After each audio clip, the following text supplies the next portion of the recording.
Yo, this is Real Talk E. Welcome to the Locker Room. Talk nothing but basketball. Now, y'all see the title, y'all see the thumbnail. How did the NBA get to this point, right? Now, what am I going to be talking about? How did the NBA get to the point where the top 5 players in the league are not American? They're not from the United States. They're from around the world. Now, this is a good thing in terms of you look at the league and you look at how it's growing.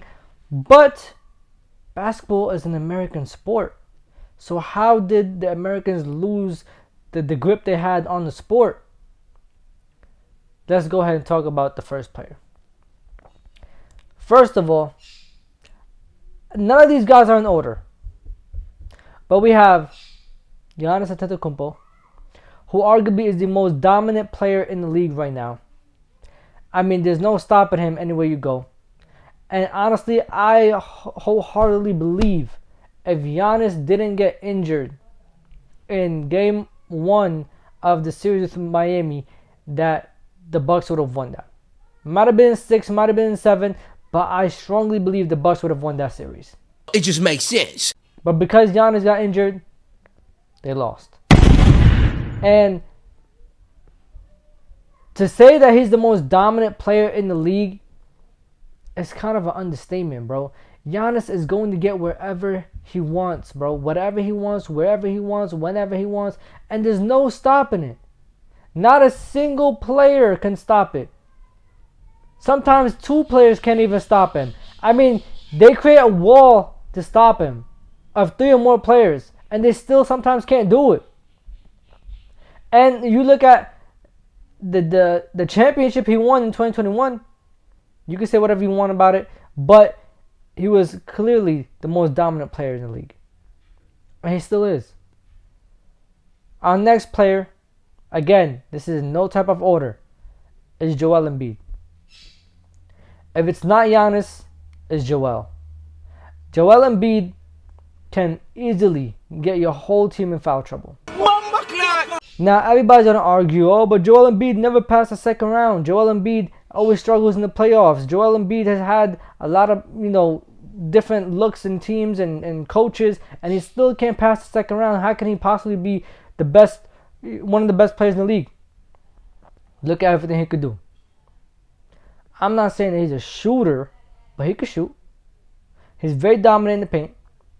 He could play with his back to the basket, and he could play today's center type of basketball. He could create his own shot. He's very crafty. He's 7 foot tall doing all this.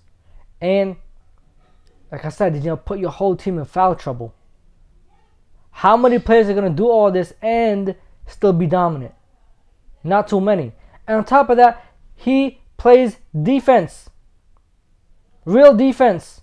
Huh? Now, Giannis plays defense, but Giannis is mostly great at, help defense. Joel Embiid can guard you one-on-one. He could get in the post and defend. He could guard team defense. He could do pretty much everything, bro. There's nothing Joel cannot do. Now, he might struggle against players like Steph Curry, blah, blah, blah, blah, the obvious. I mean, he's a big man. But other than that, he's dominant. And you can do everything he wants on the court. And there's no stopping him. And again, both these guys that I've named so far are African. Now you can say Giannis is from, he's Greek and stuff like that. But initially, they're African. They're not American. I mean, you can hear in their voice too, they're not American. Speak great English, by the way. But they're not American, and they're dominating the league. Now, let's talk about the phenomenon. The person that everybody's waiting to just take over the league. The person that everybody's waiting to just destroy the league by any means possible. The person that everybody's been hyping up since he stepped foot on the court. And ladies and gentlemen, yes, that's Luka Doncic. When I say there's no way to stop this man, there's no way to stop this man. Now, he's not the dominant Joel Embiid. He's not the dominant Giannis Antetokounmpo. But he is very crafty. He's gonna handle the ball. He's a point guard. He's gonna get his assists. He's gonna score. He's gonna literally get whatever he wants whenever he wants. And the thing is about it, he doesn't even play fast. It's just that he's big in terms of like he's heavy. And sometimes you look at people guarding him and like, how the hell did you even let him get past you?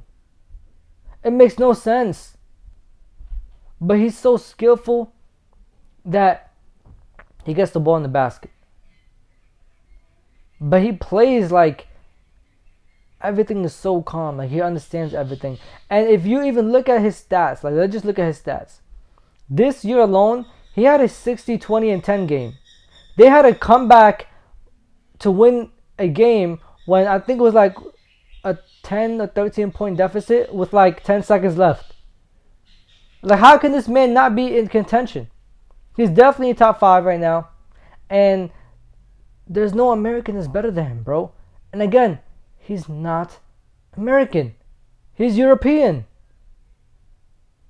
And then you look at, the NBA champion of this year. The finals MVP of this year. I think 2 or 3 times NBA regular season MVP. Nikola Jokic. There's nothing that I can't there's nothing that I can say about this guy that you guys don't already know. I mean, he plays the way he wants to play. His game is completely based off of skill. There's no athleticism whatsoever. Obviously compared to the guys he's playing against, not compared to, average people like me and you. But compared to guys over there, he can't jump. He's not the fastest. He can't even dunk. I don't think I've ever seen him dunk. I've seen him miss like 3 or 4 dunks, which is kind of sad because he's like 7 feet tall. Like, he puts his hands up, he's about like what, 9 feet? 8 feet? So if that, all he needs is the jump like a foot or 2. And he can't even do that. So he struggles with all these things. But he just led the NBA playoffs with points, rebounds, assists. And I'm not sure. I think blocks too. But I'm not sure, so I'm not going to say that. Y'all could look up the stats and figure it out. So I'm saying all this to let y'all know. Who's more dominant than him? Who is running the game like him? This man has been taking this team, the Nuggets team, to a top 6 seed by himself this whole time, while his Robin, his backup, his right hand man Jamal Murray, who is by the way also not American, he's Canadian, was injured for like 2 years. 2 years, bro. And this year when he was healthy, he was playing, with Jokic on the court and the entire team, what happened? They won a championship. They were the number 1 seed in the West. They went all the way to the finals. Jokic got finals MVP. And let's not act like he didn't play against American players on his way there. He played against the Suns, against KD. They couldn't stop him. The man had games where he put up 50 points in his playoffs. Like 2 or 3 of them. I think he tied for the most triple doubles in the playoffs this year. He dominated this league. He went up against the Lakers with LeBron James, Anthony Davis. And what did he do? Absolutely cooked them. Destroyed them.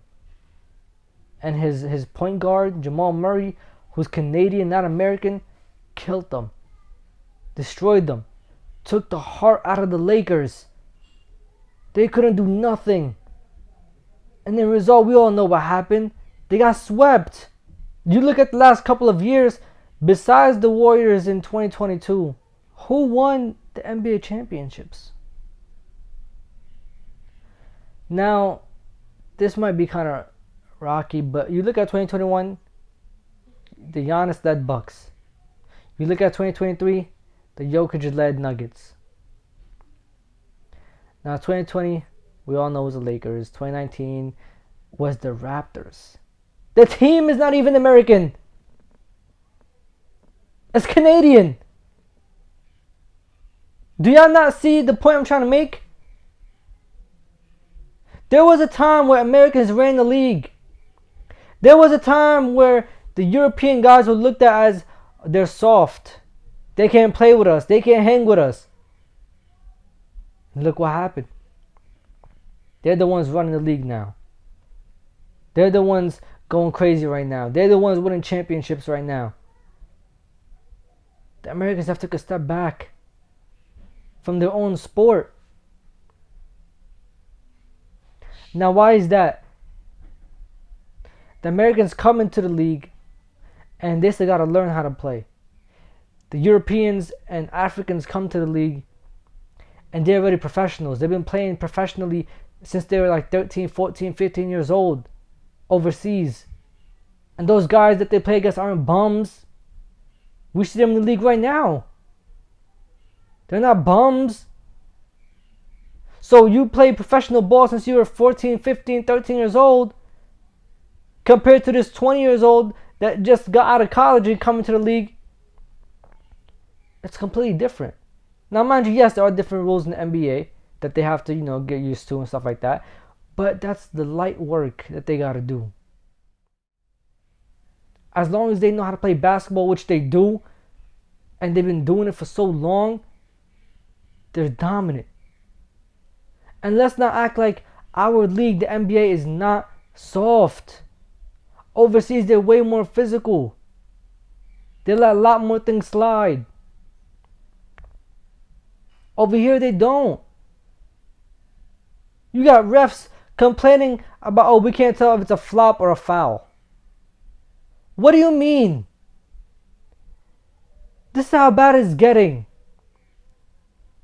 And every year, the NBA comes out and says, we have new punishments and penalties for people who flop. Well, if the refs can't tell if it's a flop or a foul, then how are you going to punish them? You have to punish everybody then. Unless it's a hardcore foul. You damn near got to hack them then. But I don't know, bro. Y'all let me know what y'all think down below. Do y'all agree with me?